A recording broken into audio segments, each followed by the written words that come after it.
Yo, yo, yo, welcome to the NS9 Day 4 Bradenton Spring Training Recap. I'm, of course, Anthony DiNardo. With me, we got Tyler Sweeney.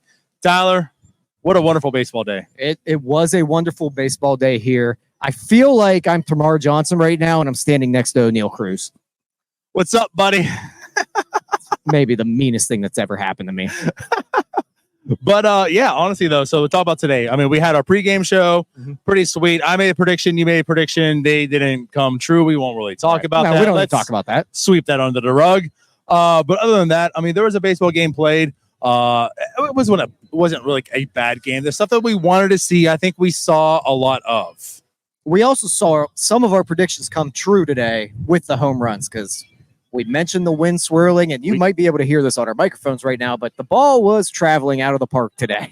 Yeah, no, it really was. I mean, I think that's most evident with the Connor Joe home run. Oh, yeah. What was it, 92 miles an hour and 39-degree launch angle? Like, it was going out in maybe one ballpark?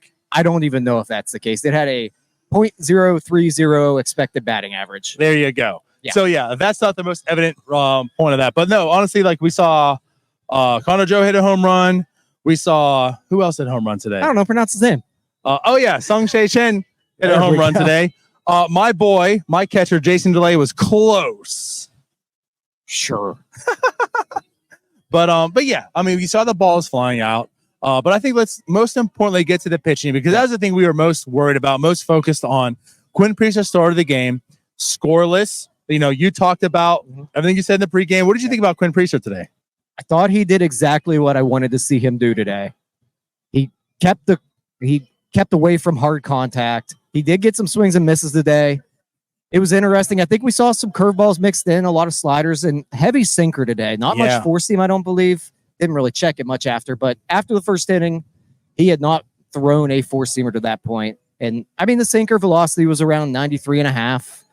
It's adequate. It's fine. And that's like right now, like you will take that. Right. I don't think we're hyping up the velocity, but that's fine. Like that's fine today in February. I think I'd want to see it increase a little more as spring progresses. But like we're not sitting here talking about Quinn Priester sitting at 91 in February.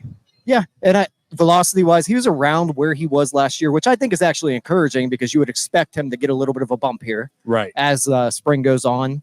So I think I was pretty encouraged by Quinn Priester in general. Yeah, and like you said, the biggest thing, soft contact. I know it wasn't the greatest lineup in the world, right? But you only judge what you have. And that's the thing. Like he went out there, it was a fine outing. You didn't see anything that worried you. Start number one, Quinn Priester, success. You move forward. It's what you kind of want to see. Yeah, he did exactly what we had hoped to see today. It wasn't anything outrageous, but he was effective. Yeah, right. All you really asked for. Then in comes Jared Jones. Now let's talk about Jared Jones a little bit. I mean, he was doing what he was doing like the first start. He was touching almost triple digits. Now it wasn't triple digits. If the radar gun was there, it would say 100. 99.8 is not 100. Whatever, Tyler. But at any rate, I mean, we're close to, we're talking about what we said with Quinn Priester. Right now, Jared Jones in February almost hitting 100. Yeah. Granted, he also went 2 innings today. Almost. So, we saw Jared Jones now. It was kind of electric, but it's somewhat of the Jared Jones issues he had. I think it was 15 strikes, 14 balls he threw today. Yeah, he's a little bit too wild. He's not very efficient. But when you see the stuff, if it somehow comes together for him, at the very least at this point, he looks like he has the upside of a back-end reliever. Yes, at the very least. At the least, I think you can get a late inning reliever out of him. I think there's still a lot of hope that he can start for this organization. And I know you don't want to hear the word opener.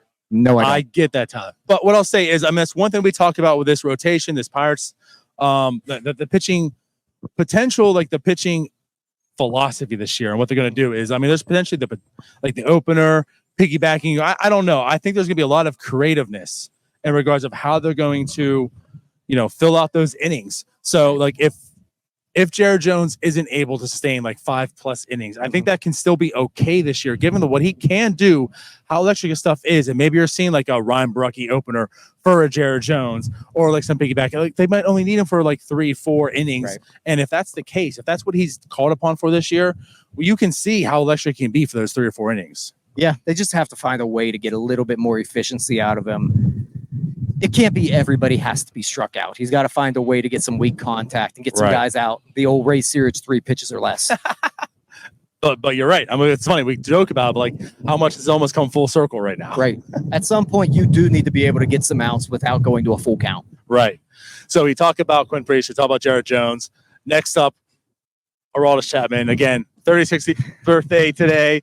He makes his debut, and he gives up a home run to ex-Pirate Bly Madris, because that's exactly what you want to see. I mean, there's a reason I could be concerned with him. No, the velocity was pretty much there. Not much concern with him. He's going to be okay. Yeah, I mean, he was hitting 99, not quite triple digits, but also, again, his first time. Right. You're not worried. For the same reason, No. if Bednar was throwing 95, 94 right now, you're not really worried. It's whatever. Right. It definitely does come into play that he's a veteran. He's been through enough springs. He knows he's not going to gas himself out on February 28th. And you make a good point. I don't want to see him hitting 103 today. I want to see him at 103 in June. Yeah, I'm with you. In October. I'm with you. All right. So with that said, we saw some of the offense today. Tsung-Che Chen had a home run. I mean, he was the WBC hero last year. I think he had the first home run of the tournament, if I'm I don't remember. I believe so. But if not, I don't have that much in my brain. I mean, he was the guy last year. I mean, it's a pretty intriguing prospect. And so he makes his, he makes the start today. He has a home run.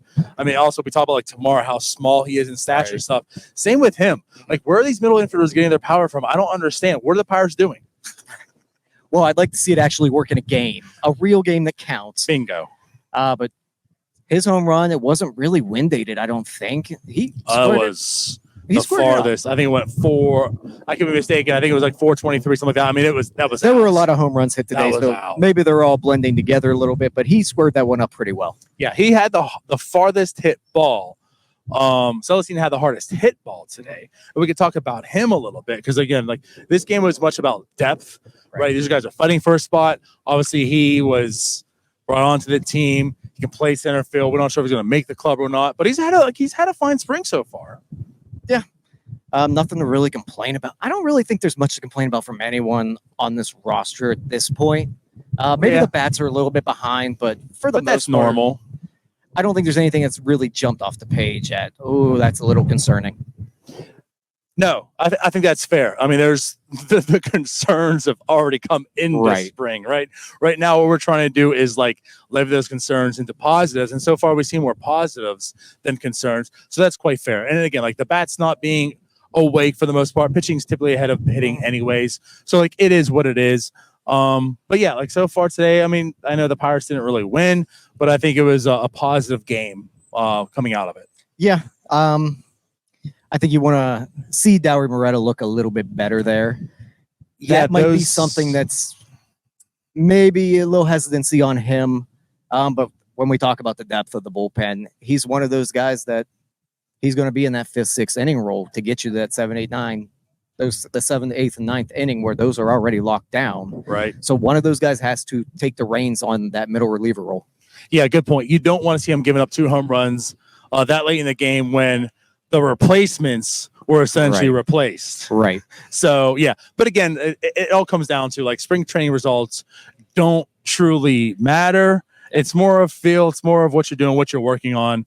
But yeah, if we can have less home runs by Dowry Moretta, that would be fantastic. Yeah, I think I would prefer that. Much preferable. Less home runs is usually better than more. There you go. That's prime analysis right there. That's why you come to us. But I guess with that said, there's not a whole lot much else I think to talk about. I don't know if there's any takeaways from you. No, Tamar Johnson continues to look good at the plate. A walk today, hit a ball 106.6 miles an hour. A couple good at bats from him. He's been really exciting to this point. He has. He really has. And I know we've talked there's concerns, how are you being drafted as this big hit tool? The power comes, but the contact it's not really where you want to see it. And again, I understand it's spring. But they're just talking about this guy looks like a dude. I mean, he looks like a dude, Tyler. Right. So not to mention he threw someone out at the plate today as well on a relay. Actually, yeah, good call. Good call. So I'm excited for Tamar Johnson 2024. Yeah. Oh yeah. Hopefully we get to see him soon in the big leagues. Right. So I guess with that said, we'll be back, of course, tomorrow. Now our pregame shows are done, unfortunately. So this was it. This is it for us at LeCon, but we'll be in Sarasota tomorrow, right, to watch the Orioles game. Paul Skeens, Corbin Burns. We also got word Jackson Holiday is going to start. Oh boy. So like Big day tomorrow. Yeah. Tomorrow's gonna be fun. Yeah. But the thing is, Tyler, you guys can't watch it. And do you know why? It's not on TV. How can we help that? I don't know. I think if you want, we are going to, as we talked about already today. So like we are planning on all of us going live and recording like the first 2 games, as long as it's plausible, as long as we can do it, which I will tell you, we will find a way with our 4 heads, mainly Cody's. Yeah. We'll figure something out. But we're going to quad box this. You're going to get every angle of Paul Skeens, like it or hate it. That's one way or another, we will get you Paul Skeens content. Yes. So tune in tomorrow. We might be the only place you can find Paul Skeens, which is kind of crazy. And Jackson Holiday when Corbin Burns making his Orioles debut. And it's super windy. So I hope you can hear all of that. But yeah. So I guess that pretty much wraps up our day. We're about to go get some food, go get some drinks, and hang out and enjoy the rest of this beautiful day. Yep, let's enjoy the rest of this day in Florida. So with that said, we're out of here. Let's go, Bucks. Bye-bye. Peace out, Girl Scouts.